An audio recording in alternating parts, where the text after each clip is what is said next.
Welcome, everybody, to Fiberworks Then and Now. And today we're having a conversation about the amazing Katherine Westphal with people who knew her and worked with her, knew her very well. Deborah Rapoport, Tom Grotta and Rhonda Brown, Chere Mah, Dolph Gotelli, Susan Wick is here, Gyöngy Laky is here, I'm here. My name's Julie Annixter. I'm a former MFA student and devotee of Fiberworks. And with that, I just want to do a quick shout out to Gyöngy Laky, who we're thrilled you're with us, Gyöngy.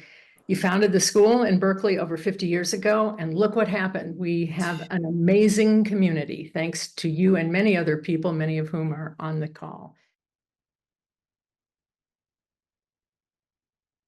Katherine Westphal, here in 1985. Already a very creative young girl. Look at those wings she's got on. The portrait is by Paul Smith, the former director of the Museum of Arts and Design in New York City. Katherine was an innovator, an experimenter, an explorer, a textile revolutionary, I would call her, a creative genius, I would add.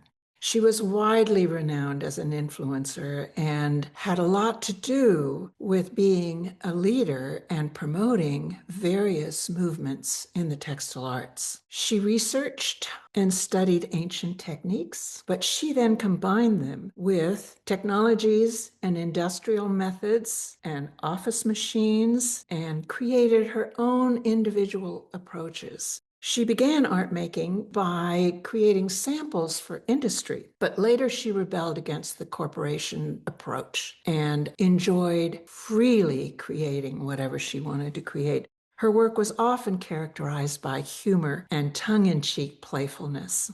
I quote from Wikipedia, she was recognized as a permission giver, and I think you'll hear that often in the rest of this program. She was a permission giver, one who showed that nothing was out of limits. In 1975, she gave a very interesting workshop at Fiberworks, the Bayou Tapestry and the Bayou Stitch. Surprisingly and ingeniously, she encouraged her students to use this 11th century textile to create their own narratives, stories, ideas, and dreams. Then you'll see toward the bottom that Katherine, in the following year, called Recent Works, printed, drawn, and embroidered. The works were captivating, many humorous. One I particularly remember was Dancing Dogs. And often at Fiberworks, we would hear people in the gallery laughing while enjoying her exhibition. Katherine and her husband, Ed Rossbach, loved to travel. Travel inspired much of her artwork, which you'll also see more of, especially in 1976 in a trip to Egypt. In her enthusiasm, she came back and offered a free lecture at Fiberworks. That was wonderful.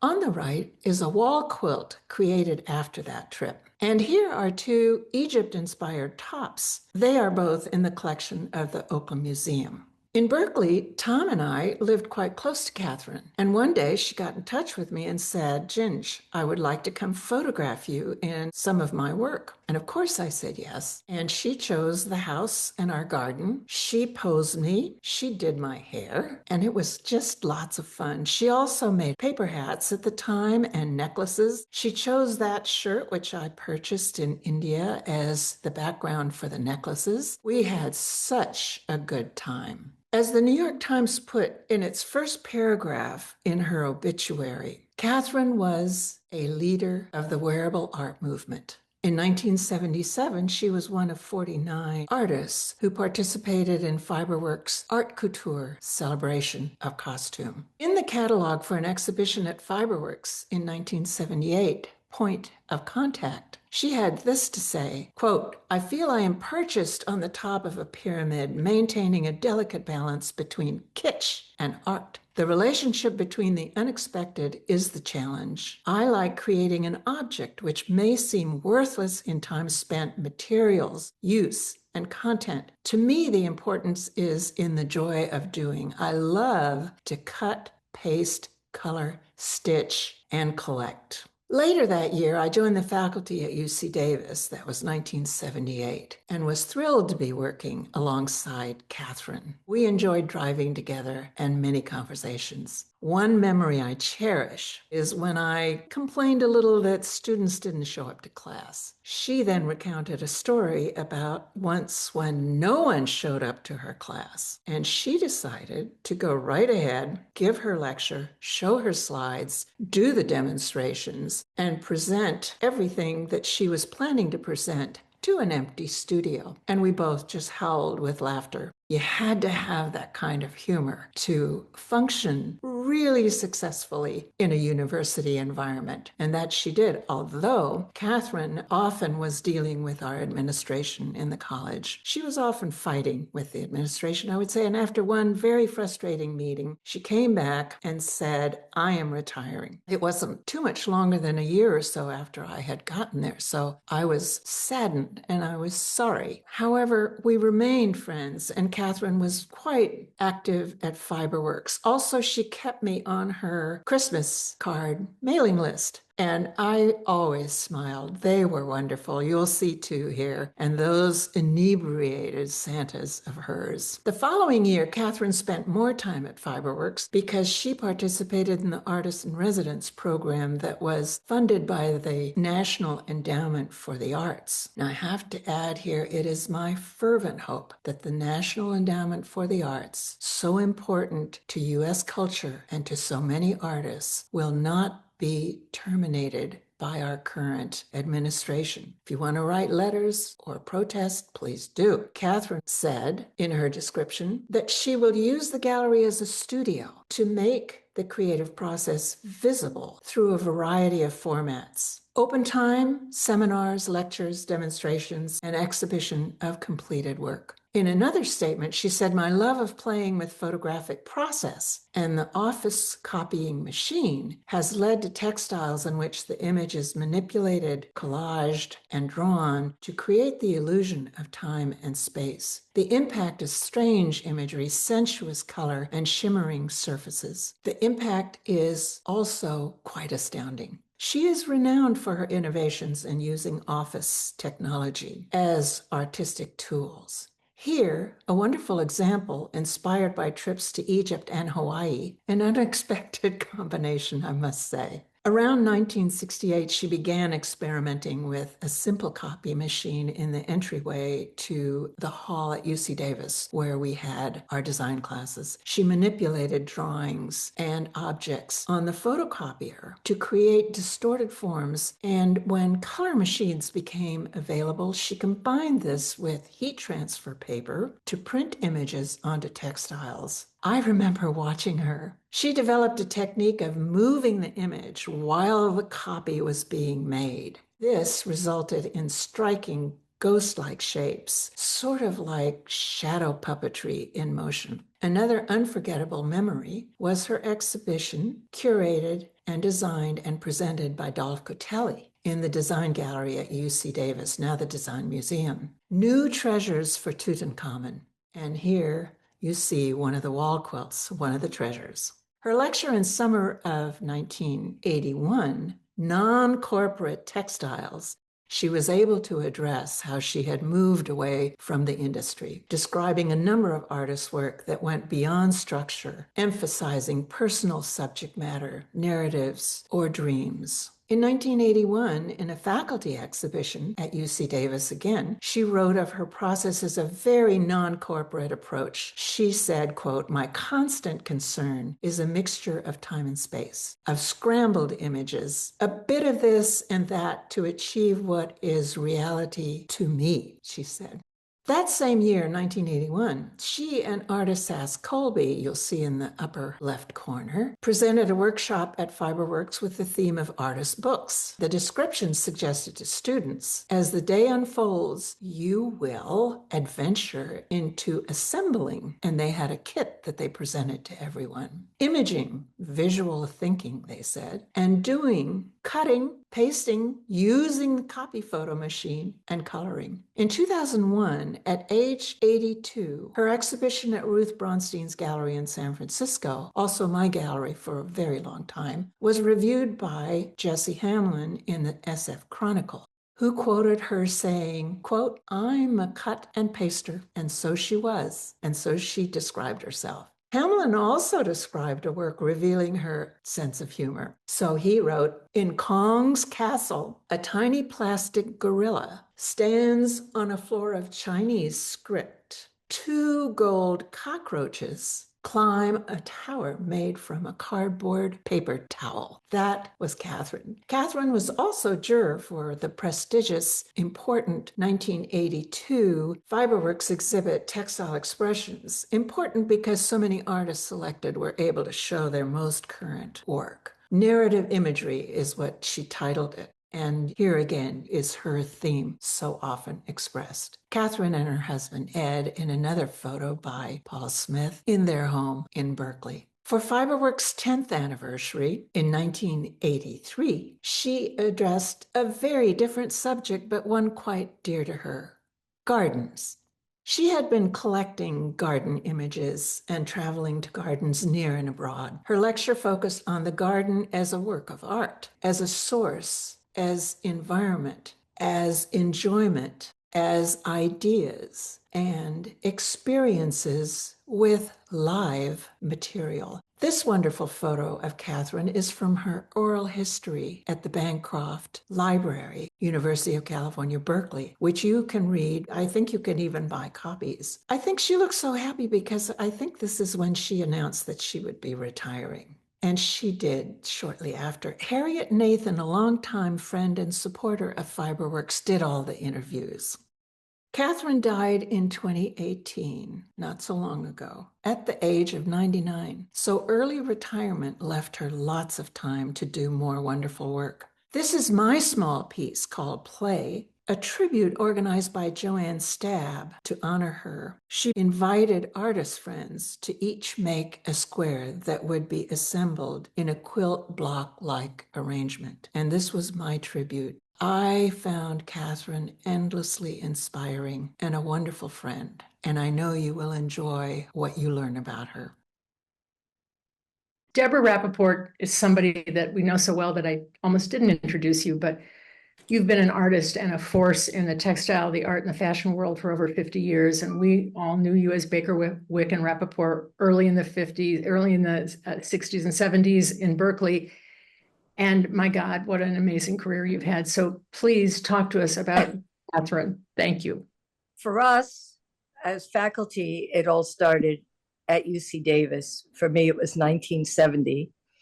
And Dolph Gotelli was there, and Joanne Stab, and Frances Butler, and then a few other graduate students, Nancy Banyan and Leah Cook came on as TAs.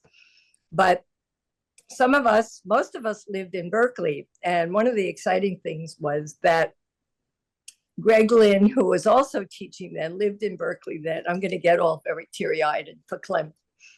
And we created a carpool. And Greg would pick us up in front of Katherine's house. But first he would stop and get bear claw pastries and come with a thermos of coffee. And for the hour plus that we would drive to Davis, we would drink and eat and solve all the problems of the Davis department. Kibitz, you know what kibitz means, laugh our heads off.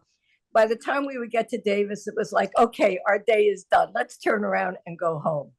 I think once in a while we'd stop at, what was the name of the coffee place? The Nut Tree along the way if we had extra time. But we became such a tight community. And the fun part was Katherine was in her early 50s and most of us were still in our 20s. So she was that much older and that much more experienced than us. And she would take care of us like, we called her Queen Bee. So anytime we wanted to teach a class, she would go ahead and say, okay, let's write that course description and I'm going to make sure it passes. And then at one point, Orville Thompson, the head of the department, who was agricultural economics, because we were in a strange department of ag, said, I think everybody needs to live in Davis. And Katherine put her foot down and said, there is no way in hell that this faculty is going to live in Davis. We will die up here. We have to be in the Bay Area. And so he just recoiled and it never had to happen. Even though Katherine had a house up there, and some of us would stay overnight sometimes, but still our home base had to be Berkeley. And Katherine was quite a force. Her work was very influential to all of us and all of her students. And some of the key words I remember about her work was collage, pieces, modules, shingles. She was so curious about the Xerox machine, even back in the 60s. But then I remember the day we got a color Xerox machine in the office, and she could not stay away from it. She went down there and started to make copies of things. I think she even made copies of her own embroidery to see what it would look like as a copy, and enlarged. And of course, all of her work involved their travels. They traveled every year, the two of them, nonstop, whether it was Greece or Egypt or South America. They went to the International Crafts Conference in South America in '69, maybe it was '68. And when they came back, Ed was telling me all about it. And that next summer, my sister and I went for 3 months, and we went to South America just because of the excitement. She started out as a painter, but then, Helen's there. She started out as a painter, and then I think when she got to Berkeley with Ed, she started to do textile printing, but it was very painterly-like and very narrative. So much of her work was about the travels and about dogs and about Sphinx and architecture.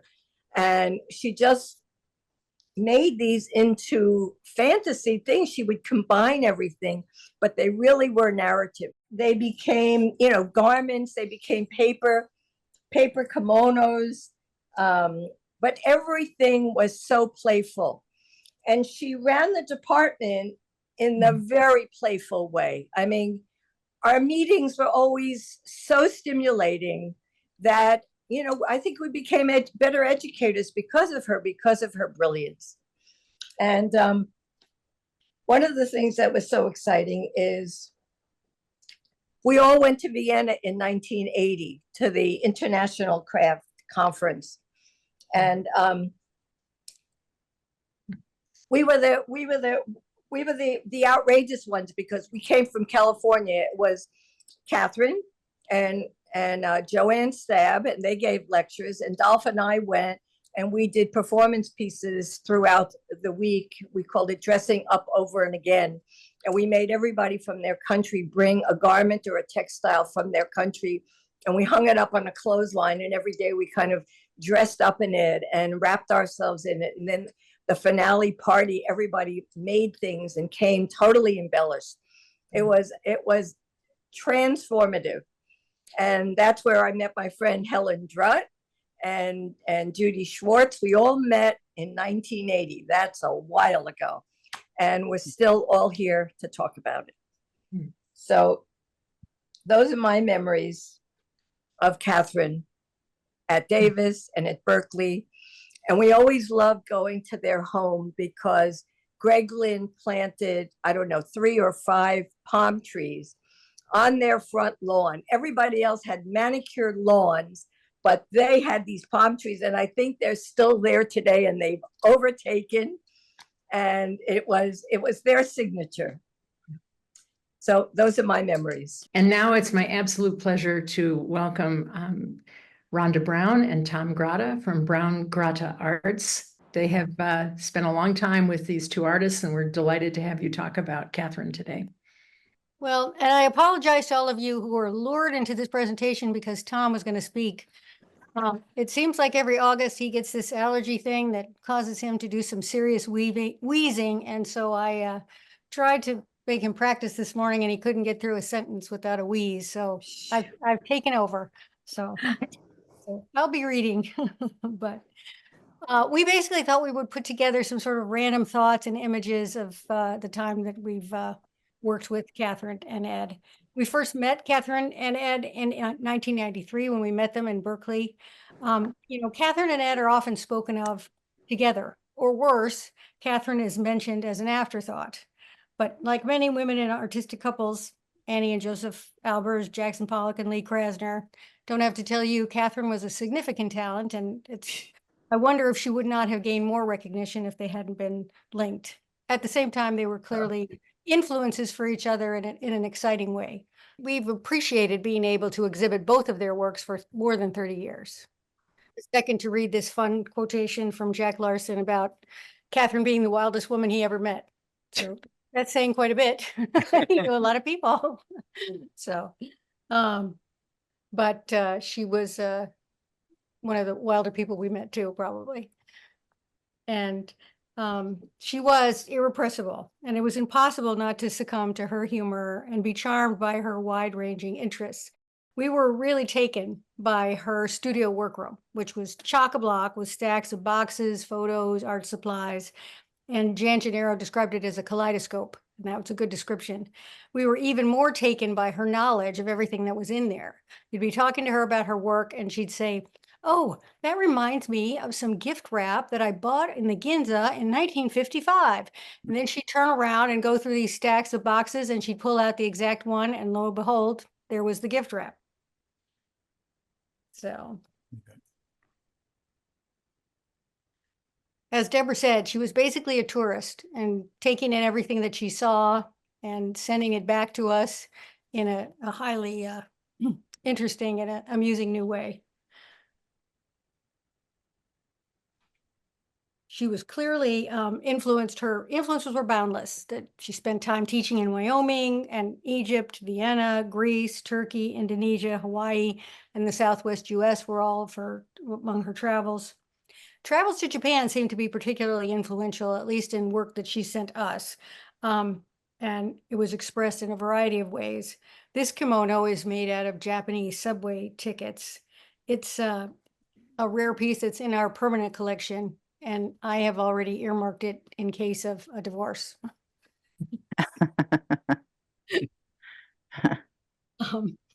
And this is Japanese imagery that turned into a quilt. This is unusual for us because we don't show quilts for the most part.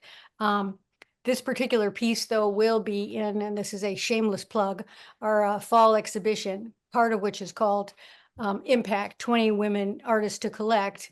And Katherine is one of those 20 women, and a couple of other Fiberworks alumni are in there as well, Gyöngy and Leah Cook. Here she's placed the geisha images on a gourd.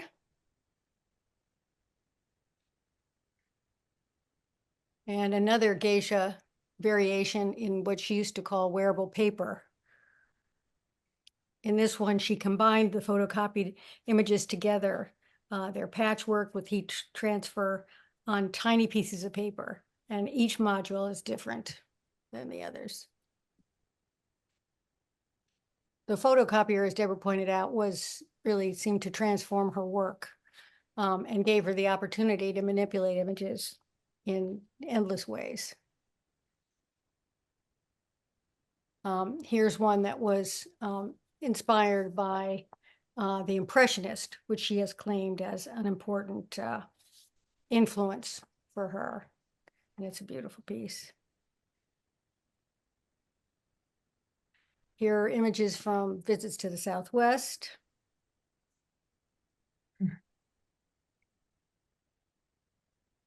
And this was fun. Images that she took from a visit to the Metropolitan Museum in New York. She and Ed had gone to see Cezanne, and the line was so long, she said, it's just not worth it. So they went to another gallery, and it turned into a whole variety of different kinds of works. A couple of these cracked pots.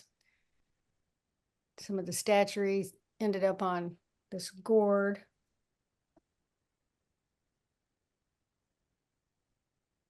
At one point, she said she wanted to be involved in putting patterning of cloth on any surface available.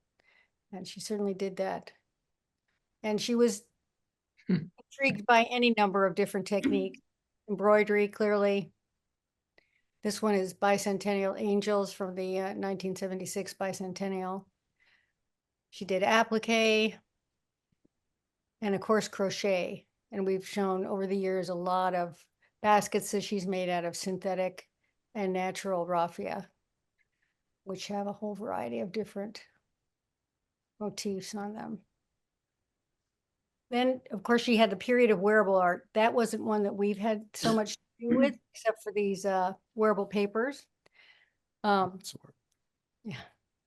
but we have had a few, some kimono shapes and pieces out of tapa cloth, that when she realized that people weren't actually wearing any of the clothes that she was making, she started to be more free with how she designed them. They became oversized. They got legs like this one and this one, or they lost their arms like this one.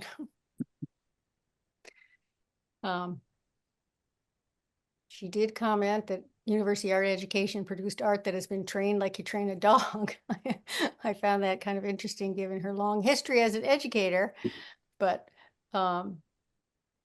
she did, that being said, drawing seemed to be a constant in her life, or the life as we experienced it.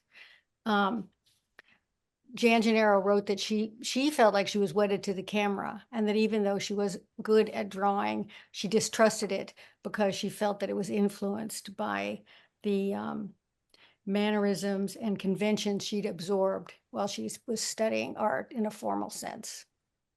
But even when we visited her for the last time in 2014, she was drawing in notebooks every single day. And she was busy drawing cowboys and angels and Indonesian gods. And as you all know, she demonstrated such a unique and way of combining imagery, but we were particularly delighted by the images that came from mass culture. She was always irreverent and always quite a sense of humor. I love this sort of Technicolor grid of Osama bin Laden. In this one, she shows an imaginary view from the spacecraft Mir that was a Russian satellite that orbited the Earth for, I don't know, 20 years or so. And this one, which I think is sort of iconic, which is sort of Catherine in a nutshell, the Baroque Palace for Pink Dinosaurs. And a museum is currently trying to find where it is so that they put it into an exhibition. Well, I know. And that's good because they want to include it in an exhibition showing her work. And I think it's good. It's emblematic of the kind of things that she did. Although I will say, I was amused when I read about her going to the World Craft Council in Vienna, as you mentioned, and that the piece that the outfit that she wore when she gave her presentation was entitled "A Phantasmagoric Meeting Between Santa Claus and Her Dogs, Julie and Tyrone, in Front of McDonald's in Tokyo." That also seemed to well summarize the way in which she looked at the works that she made. And so we're going to end our recollections with an opportunity for Catherine to speak for herself. Joy, it's everything like this. It is spontaneous and it can move in any direction. Thank you. Chere Mah, if you were lucky like me to be around her at Fiberworks, she was and is a force of nature. I joked with her earlier that I feel like I was the Karate Kid to her David Carradine. She moved in space with such beauty and amazing power. It's still very visceral for me, Chere. And I know that in the years since, you've been an educator and a curator. You're working on a major exhibit of Chinese women's textiles for Laky that will be one of the most important exhibits in a long, long time. And you knew Katherine and Ed very well. So with that, just tell me when you'd like me to move the slides, and welcome, Chere. Sadly, looking at a very changed house now. So I'm very glad that I did take these pictures, had the privilege to take them. Now, you know, it was a real pilgrimage for myself and Susan Wick and others to visit Ed and Katherine in those days. And I, being younger, always felt rather inadequate to the experience.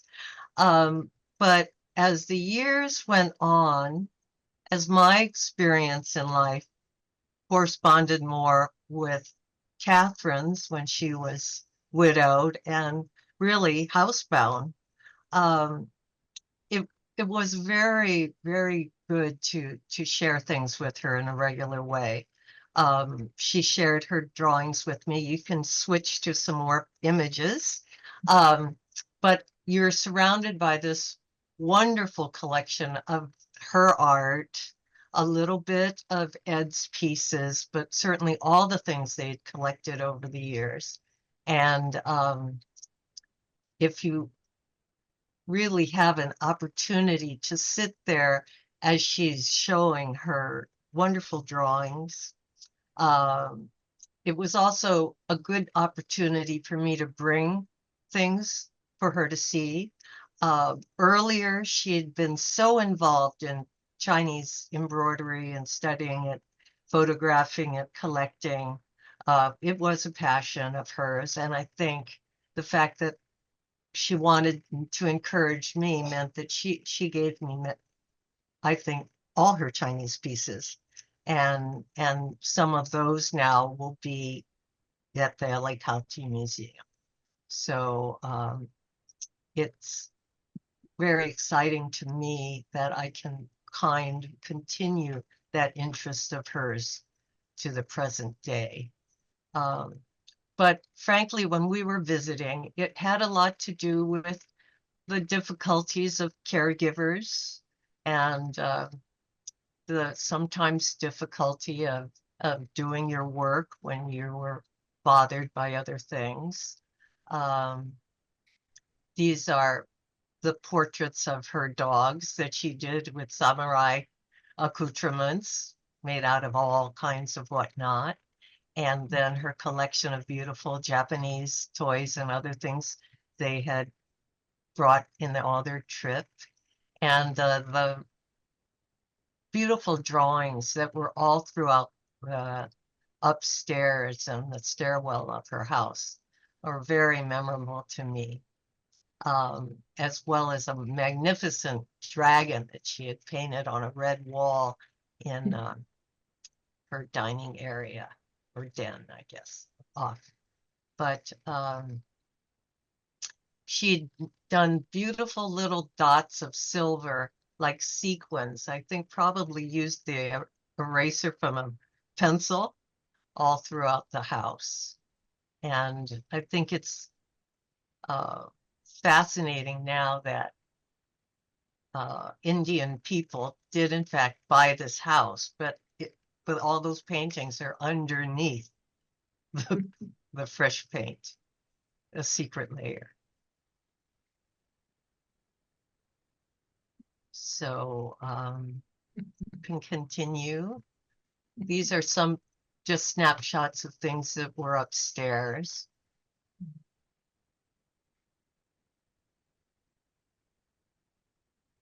Eventually a house would be sold, all these paintings and things would be gone. And I did want to keep some kind of record of all that.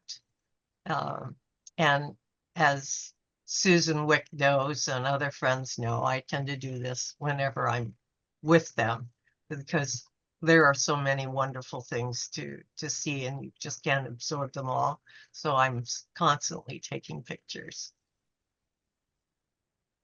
You know, I'm really struck, Sherry, by so much of what you're talking about is your love and your relationship with Katherine and Ed and with this community. And it's such a powerful set of relationships that you all and we all have created.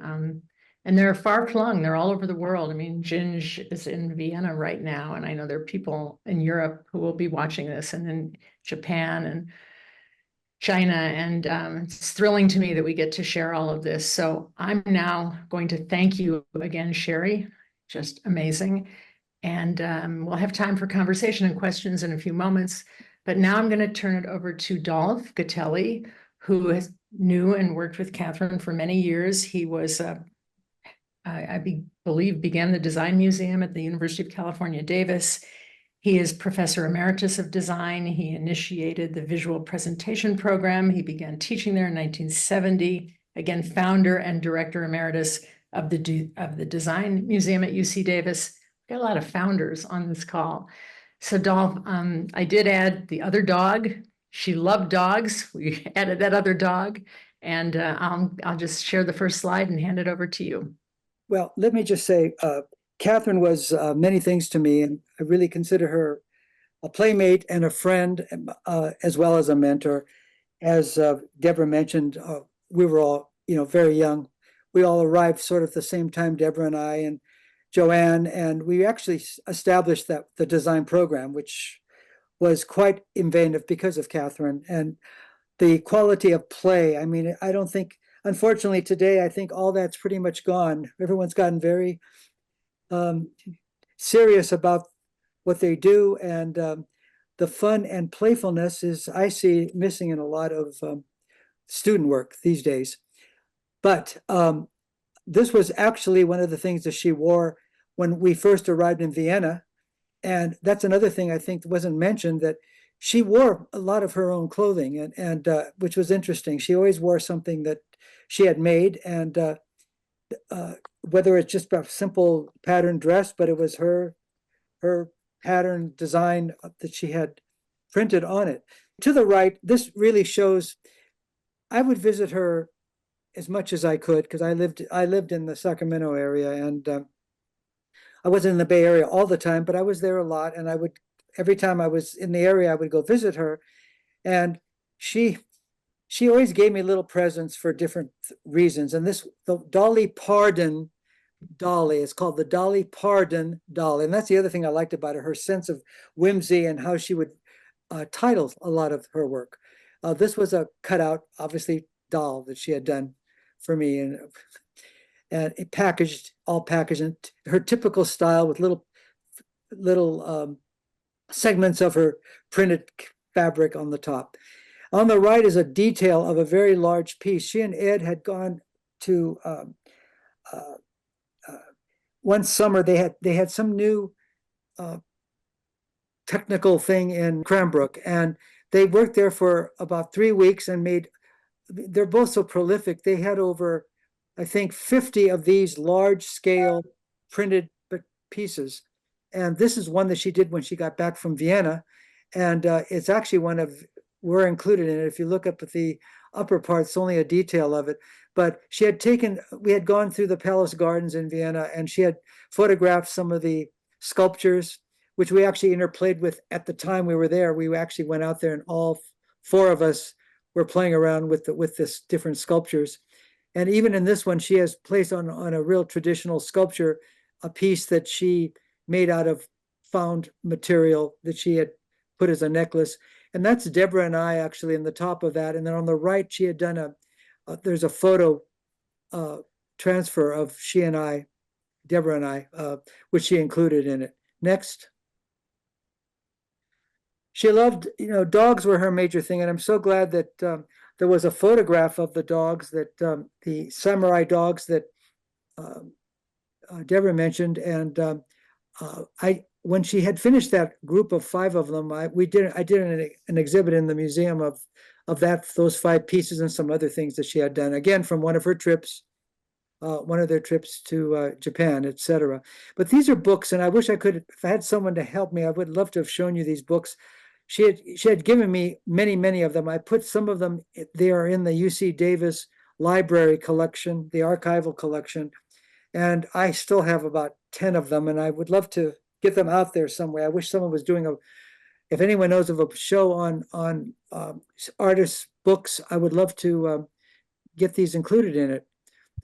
So this is one of her pages of the Beamer book. This was all on Beamer, her Cairn Terrier, which she adored all her dogs. And as long as I known her from the 70 on, whatever dog she had, she's always included them in a lot of her work or in the titles of her work. Next. I used to go to Berkeley a lot, and I would stop off, especially if I had an international trip, and I was going on a trip to Bali or somewhere, and I always stopped. It was a Saturday at Dick and Beanie were collectors who went to Africa and other spots, and they would open up their house. They did a sale every month, and I happened to be there, so I always stopped to show Katherine what I had, and again, being very influenced by her. In fact, I got very influenced on international toys from Katherine. And this, it's hard to see, but these were from Zaire. They were wonderful recyclable tin figures that almost looked like they had come out of the Southwest, but they were purchased in Zaire. And so I left them with her. When I came back from my trip to pick them up, she had done this little drawing on canvas for me as a gift. This is some more of her books. This is the one, I think, when Iran, they did go to Iran, by the way. I don't think that was mentioned, but this was a book that she had done. She used to read the New York Times, of course, and very religiously, and she would pull out things from the New York Times and include those snippets in a lot of her work. Next. This was another book on Africa, and I can't remember much about it, but there were so many wonderful pages. She did the whole books and the covers, etc. And unfortunately, I couldn't show you much more of that. But what else I would like to say, I think that was the last slide, is that the playfulness, this is the last picture I took of her was probably a couple months before she died. And she was still doing a drawing a day, which really impressed me. In her late 90s, she was doing a drawing. Every day she did a drawing, sitting down, doing a drawing. And I would always I would bring things over to her. And it was like for me, a lifelong education. We would talk about exhibits, artists, trends that were going on. It was a wonderful exchange all the time. I really miss her. And when Ed was alive, he was around as well. And it was great to spend time with both of them in a very casual setting. But my first year at Davis, I was teaching visual merchandising, which was a really, at the time in the 70s, very big area. And we had big cases in the hall that we were teaching in. I taught in this big lecture hall, and we had some cases that were in this one building, which was really for, it wasn't for design. But I would give my students projects, and then I wanted to do something at one time. So I was influenced by going to her house and seeing all her folk toys, which she and Ed collected. But I think they were mostly Katherine's, interest in. I borrowed some and did a display in the window, and that really got me started. And I have a huge collection now, and of course, a lot of their collection she has gifted to me as well. And now I'm trying to find a museum for all the international folk toys. The recyclable thing wasn't mentioned really. And the other thing that I noticed wasn't seen was all her little constructions, which she did a ton of them, all out of recyclable material. She kept every cardboard piece, something that she got, or it could have been from whatever packaging they had received. She kept all this stuff and she put it together and did a whole series of wonderful constructions, which I thought were some of her most fun and whimsical work. And I think, she was doing it a long time ago. I know it's become very trendy in the last 20 years, but she's been doing it a long time. And yeah, I think those are the basic things. And as they were really collectors, everything in that house was a collection. And when you went there, when I was teaching at Davis in my latter years, I was working with the graduate students, and she consented to have them come over. So we did a seminar at her house, and of course it was a great experience for the students. And the last thing I'll say is that the Fiberworks, since this was all planned by this Fiberworks, we did a lot of talks there, and we did some at the Fiberworks coming back from Vienna. I remember we did one there, and she did quite a few. She and Ed did several on their trips, and so that was such a wonderful institution to have. And then I got to work with some graduate students from there, which was also fun for me. And I really appreciate that existed. And thanks to Gyöngy and all the people that contributed to it. It was a viable, wonderful space. And I'm so glad that we can keep it alive in one way or another. Thank you. Dolph Gotelli, thank you so much. Susan Wick, you wanted to say a few words? Yeah. Of course, I went to school with Ed and got to know Katherine, and especially after Ed passed away, unfortunately, and I moved away, always went to see Katherine when I came back to Berkeley, which was really often, and I would still be doing it today because I still do that as often as I can. And I remember she told me that the worst thing was sitting at the breakfast table for 7 years with Ed when he got sick himself, and he didn't remember any of the travels that he had made with her.